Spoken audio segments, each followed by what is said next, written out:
Welcome to the deep dive. Today we're looking into a case that just completely captured public attention, and for really disturbing reasons. The story of Gypsy Rose Blanchard and the murder of her mother, Dee Dee. It's a story that starts with what looked like a devoted mother caring for a severely ill child. But the reality underneath was something else entirely. We're going to unpack the years of medical deception, the manipulation, and the fallout from Dee Dee's death in 2015. Right. Our mission here is to use the source materials we have to get past those initial kind of sensational headlines and understand the layers, because this wasn't straightforward at all. Not even close. Yeah. We're talking about alleged fictitious disorder imposed on another FDIA, which used to be called Munchausen by proxy, and how that played into Dee Dee manipulating charities, the community, everything. Okay, so let's set the scene. June 10th, 2015. Dee Dee Blanchard is found murdered in her home in Springfield, Missouri. The immediate suspects: her daughter Gypsy Rose, who everyone thought was wheelchair-bound and chronically ill, and this boyfriend nobody knew she had, Nicholas Godejohn. And that's where the first major twist hits. The initial reports painted it almost like some kind of financial fraud gone wrong, because suddenly Gypsy wasn't sick. Police revealed she could walk perfectly fine, she seemed healthy. Imagine the shock for the community that had supported them for years. They thought they knew this family, this tragic mother-daughter pair. Exactly. The narrative flipped overnight, from helpless victim to potential fraudster and killer. But then, as more details came out, it shifted again, didn't it? It really did. The story became about this alleged long-term horrific abuse where Dee Dee apparently forced Gypsy to fake all these illnesses for years. And that's where FDIA comes in. The sources strongly suggest Dee Dee's behavior fits this pattern. A caregiver, Dee Dee in this case, invents or induces illness in someone under their care. Why? What's the motivation there? It's usually about the caregiver's own psychological needs. They get attention, sympathy, maybe admiration for being such a devoted, heroic figure caring for this sick person. Gypsy basically became, well, the prop for Dee Dee's narrative. A living prop? That's chilling. And the legal outcomes reflect how complicated this was. Gypsy Rose took a plea deal, right? Yeah, in 2016. Second-degree murder. She argued, years of abuse, extreme duress, got a 10-year sentence, and she was actually released on parole in December 2023 after serving about 8.5 years. But Nicholas Godejohn, the one who physically carried out the killing, his outcome was vastly different. Totally different. He went to trial in 2018, convicted of first-degree murder, life in prison, no chance of parole.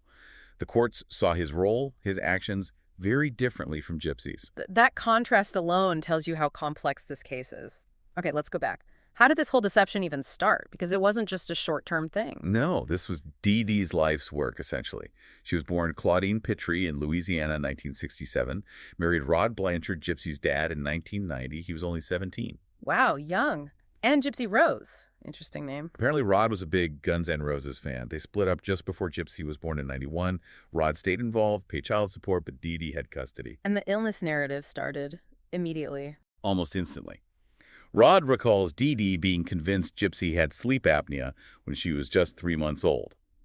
Multiple tests showed nothing, but Dee Dee insisted. So right from the start, it was about Dee Dee needing Gypsy to be sick, not necessarily about Gypsy actually being sick. Seems that way. And she never really nailed down a single diagnosis. It was always this vague, unspecified chromosomal disorder, which, is actually quite clever if you're trying to maintain a lie. How so? Because it's hard to disprove. It let her invent new symptoms, new problems, constantly. Muscular dystrophy was one of the big ones she claimed later, and that became the justification for the wheelchair. Was there a specific moment Gypsy remembers being forced into the chair? Yes. The sources mention a really telling anecdote. Gypsy says when she was maybe 7 or 8, she had a minor fall off a motorcycle with her grandfather. Just scraped her knee, nothing serious. Okay. But Dee Dee apparently seized on it, took her to the doctors, and then told Gypsy that the doctors had said the injury meant she needed a wheelchair. Permanently. Just like that, based on a scraped knee. Based on Dee Dee's story about the scraped knee. It wasn't about the injury, it was about locking Gypsy into that role, that physical limitation, confining her to the fantasy Dee Dee was building. And the source material mentions some disturbing earlier stuff, too, involving Dee Dee's own family, before Gypsy. Right, there are allegations, serious ones, about Dee Dee potentially poisoning her own stepmother, Laura Petra, using Roundup weed killer, supposedly. Laura suffered from this long, mysterious illness. Oh my God. And did the family suspect Dee Dee? They apparently grew suspicious, both about Laura's health and about how controlling Dee Dee was becoming with little Gypsy. And what happened? Dee Dee packed up and left with Gypsy. And Laura's illness. The sources say Laura's symptoms significantly improved almost immediately after Dee Dee left. Well, it certainly looks like a pattern of potentially inducing illness for control or attention, even before the full-blown Gypsy situation. And moving away also helped isolate Gypsy further, didn't it? The homeschooling aspect. Absolutely crucial. Gypsy apparently stopped formal schooling very early, maybe after second grade, maybe even kindergarten. Dee Dee claimed it was because of her severe illnesses, hospital stays, But really, it cut her off from the outside world. Completely.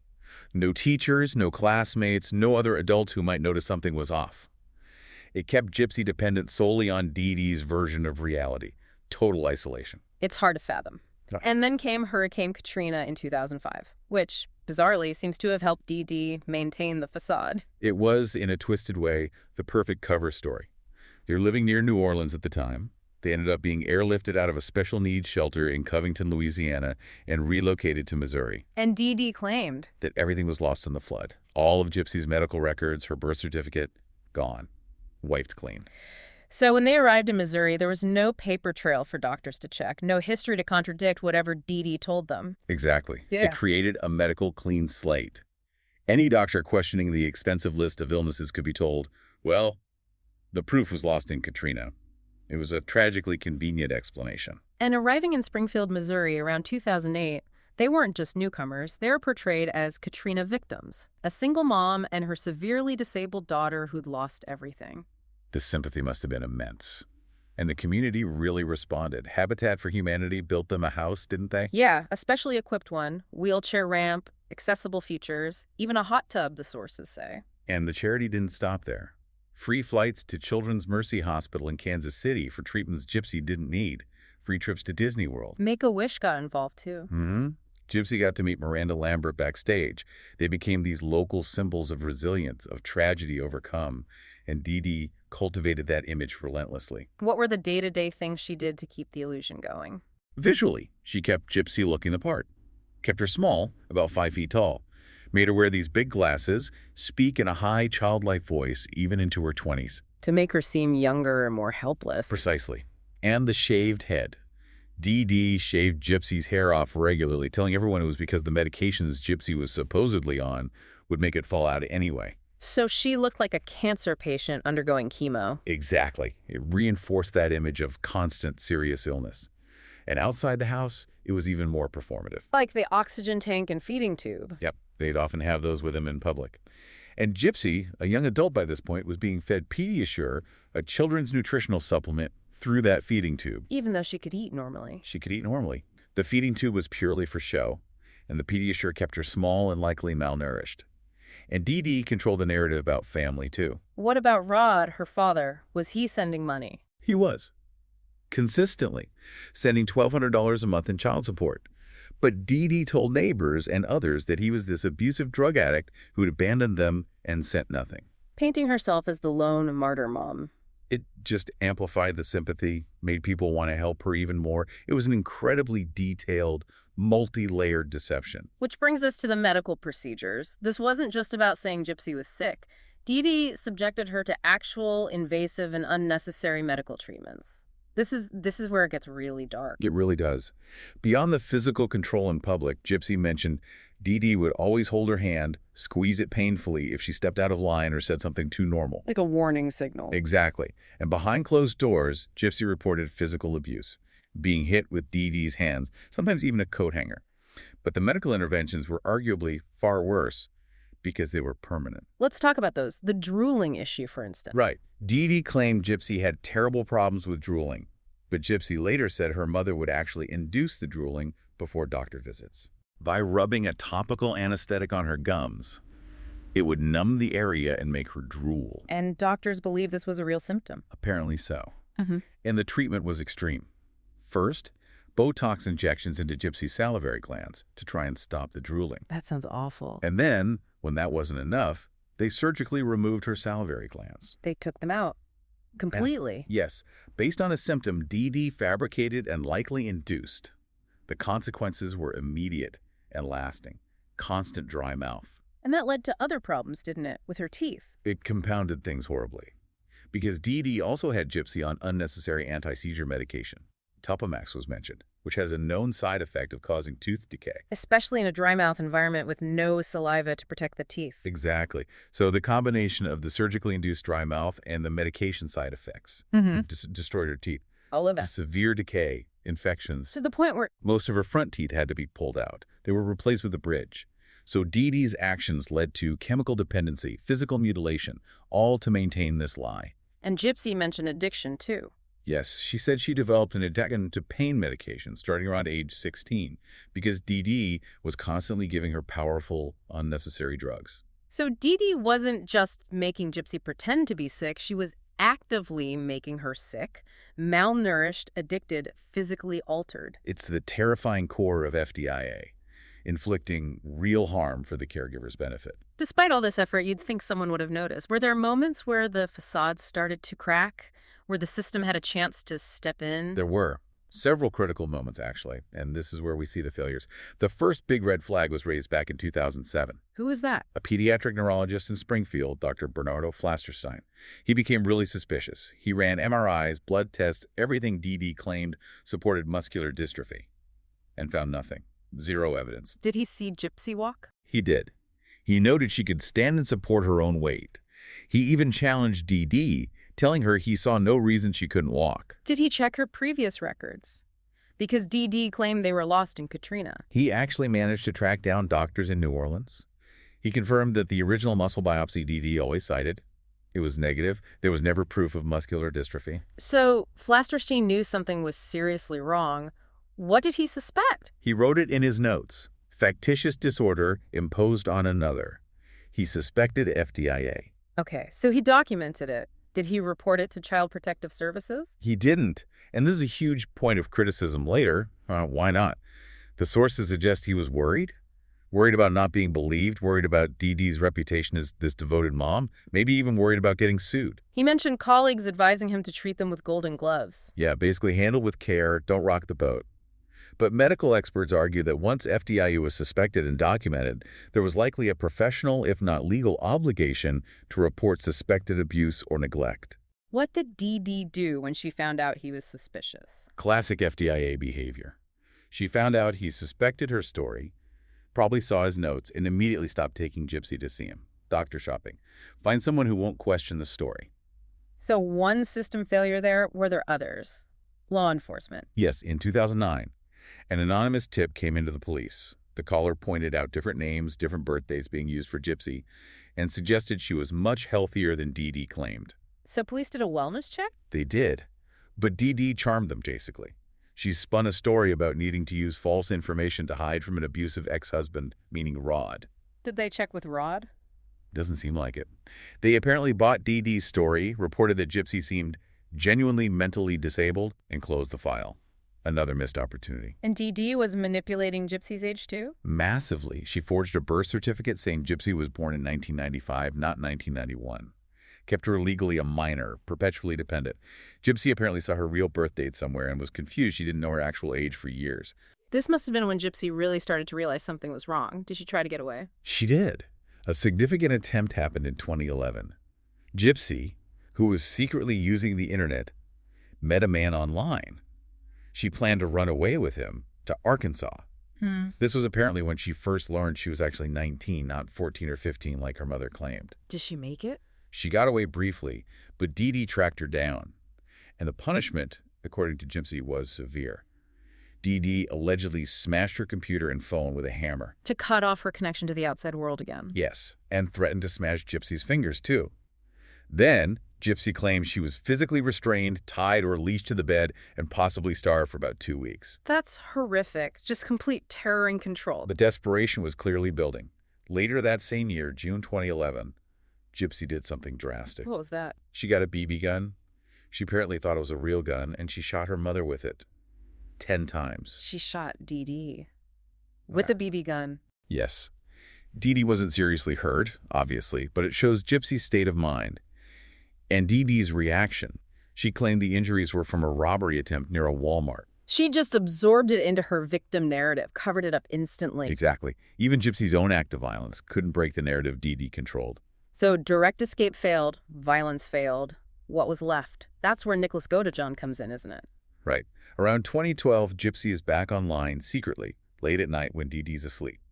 She meets Nicholas Godejohn from Wisconsin on a Christian singles website. What do we know about him? The sources paint a picture of someone quite vulnerable himself. Definitely. Described as lonely, history of mental health issues, including an autism spectrum disorder diagnosis. He also had some minor past offenses, public indecency, carrying a concealed knife. And crucially, his IQ was later tested at 82. Borderline intellectual functioning. Yes, suggesting potential issues with judgment, planning, understanding consequences. And their online relationship was intense. Very. Gypsy confided in a neighbor, Aaliyah Woodmansee, about it. It involved a lot of fantasy, shared secrets. Sources mention BDSM elements in their messages, though who initiated that seems disputed between Gypsy and Godejohn later. Did Aaliyah, the neighbor, take it seriously? Not really, because Aaliyah still believed Gypsy was this young, severely disabled girl. She apparently dismissed their talk of eloping and building a life as just, fantasy role-playing. But it became real. They met in person. Yes, March 2015. Gypsy apparently stole some money, maybe from the child support checks, and paid for Godejohn's bus ticket to Springfield. How did they meet? In costume, actually, at a movie theater, to see Disney's live-action Cinderella. Very surreal detail. Was there intimacy then? The sources seem conflicted. Highly conflicted. Godejohn claimed they had consensual sex in a handicapped bathroom stall at the theater. Gypsy has consistently denied that, or stated any physical encounters weren't fully consensual on her part. That becomes a major point later in his trial. But the meeting definitely solidified something. It seems to have accelerated the planning for Dee Dee's murder. They had apparently been talking about it, maybe vaguely, for about a year, but after meeting, it became more concrete. But Gypsy was also considering another plan. Yes. This is fascinating. In the week leading up to the murder, Gypsy was apparently thinking about getting pregnant by Godejohn. Why? Her hope, it seems, was that if she were pregnant, Dee Dee might be forced to accept Godejohn and their relationship, letting Gypsy have some freedom without resorting to murder. Wow. So she was desperate for any way out. Any way at all. She even stole baby clothes from Walmart during a shopping trip with Dee Dee around that time. She was preparing for either outcome pregnancy or murder, whichever path opened up first. That really shows her psychological state. Trapped, desperate, planning for radically different futures simultaneously. And ultimately, the murder plan went ahead. June 2015, Godejohn travels back to Springfield. What were the circumstances that night? Dee Dee and Gypsy had actually just come back from the ER. Apparently, one of Gypsy's feeding tubes needed replacing another unnecessary procedure. Dee Dee went to sleep. And Gypsy let Godejohn in. That's the account. She let him in the house, gave him duct tape, gloves, and a knife that they had purchased. What was Gypsy's role during the actual act? She says she went into the bathroom, covered her ears, didn't want to hear it. Godejohn went into Dee Dee's bedroom where she was sleeping. Hey. He stabbed her 17 times in the back. Yeah.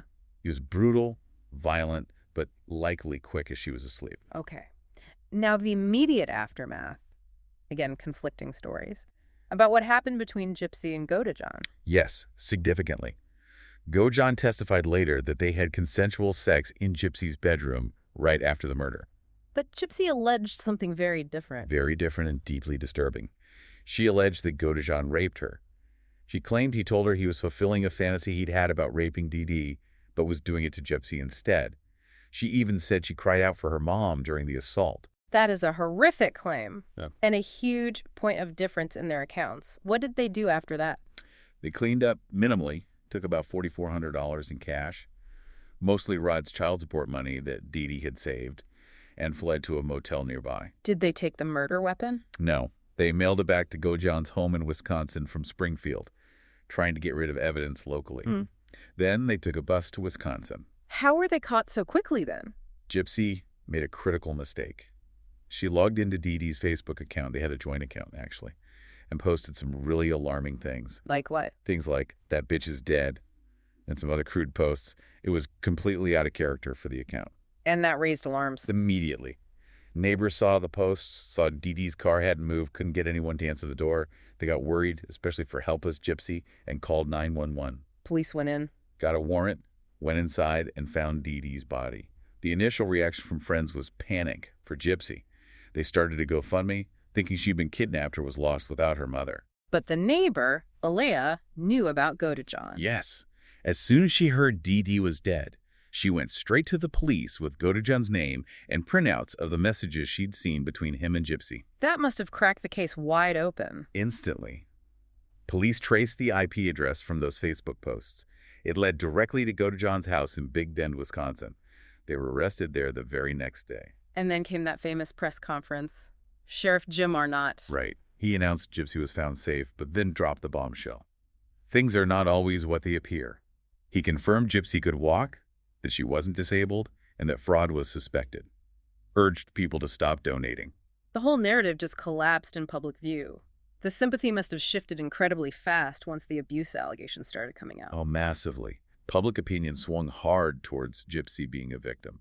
Even the prosecutor, Dan Patterson, acknowledged how extraordinary and unusual the case was. He decided pretty quickly not to seek the death penalty for either of them. Which paved the way for Gypsy's plea deal. Exactly. Her defense leaned heavily on the decades of abuse, the FDIA, the psychological trauma. She pleaded guilty to second-degree murder in 2016, got the 10-year sentence. And that detail about her gaining weight in jail. Yeah, her lawyer made a point of that. She gained 14 pounds, about 6.4 kilos, just in county jail, which is the opposite of what usually happens. It was physical proof of the malnourishment, the control Dee Dee had exerted through that Pediasure diet. She was finally eating real food. But Godejohn's path was very different. He faced a jury trial. He did. First-degree murder charges. The prosecution argued he was the one who physically did the killing, and that the text messages showed he was an active participant in the planning, not just a puppet. What was his defense strategy? Diminished capacity. They focused on his autism diagnosis, his low IQ, in '82, his mental health history. They argued he was love-struck, easily manipulated by Gypsy, and couldn't form the necessary intent, the premeditation for first-degree murder. Basically, that Gypsy planned it, and he just carried it out because of his vulnerabilities. That was the core argument. But the prosecution had those text messages. What did they show? Very specific planning. Godejohn asking about Dee Dee's routine, where she slept, how best to do it. It really undermined the idea that he was just passively following orders. It looked like active, deliberate planning. And the jury? They didn't buy the diminished capacity defense. They deliberated for only about 2 hours. Guilty, first-degree murder, plus armed criminal action. So, life without parole, plus extra time for using the knife. Exactly. Life plus 25 years, running concurrently. A stark contrast to Gypsy's 10 years. Were there issues raised later, maybe in appeals, about evidence the jury didn't fully consider regarding his mental state? There were. Appeals documents brought up videos and evidence that reportedly showed Gypsy giving Godejohn very explicit step-by-step instructions, really manipulating him.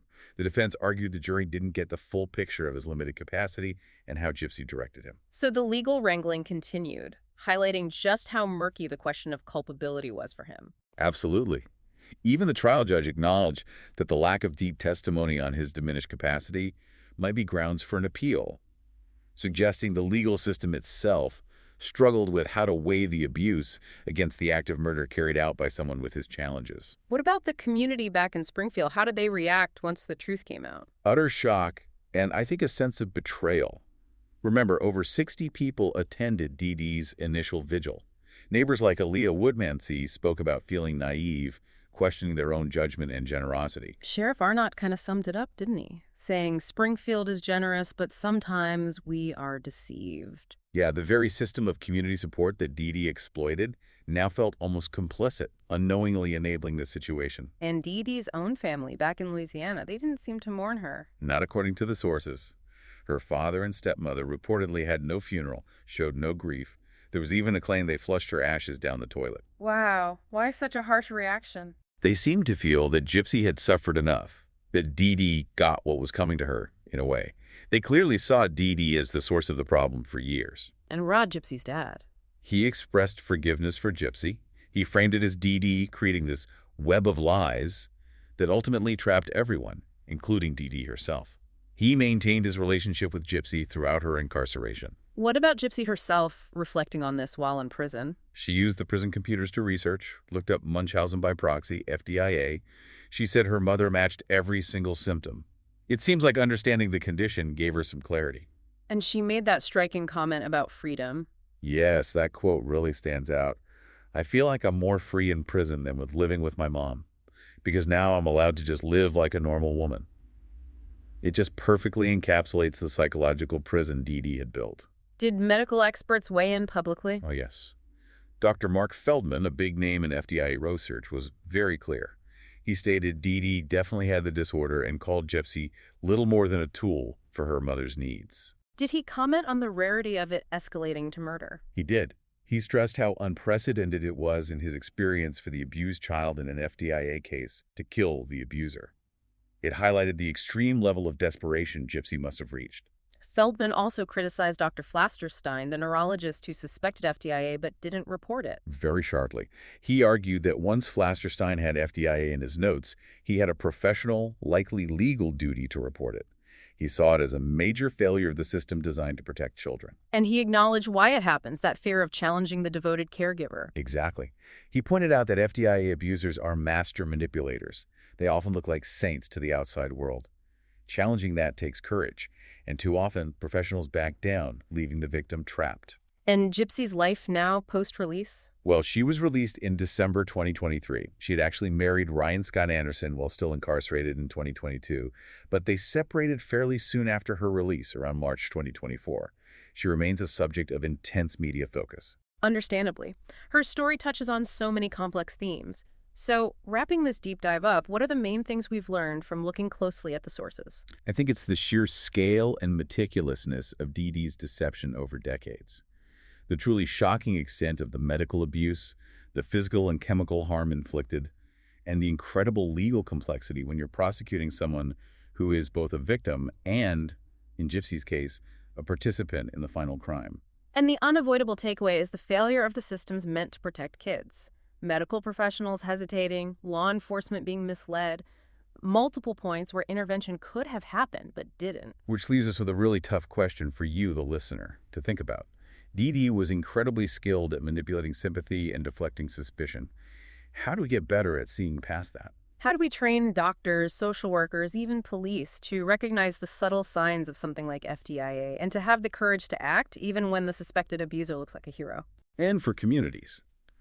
How do we balance generosity and support with a healthy level of critical awareness? When does unquestioning support potentially enable harm? It's not about blaming neighbors, but about learning how these situations can persist for so long. It's a disturbing reminder that the most carefully constructed facades can hide the deepest deceptions and abuse. Definitely. The Blanchard case is a tragic illustration of what can happen when the image is allowed to obscure a horrifying reality for far too long.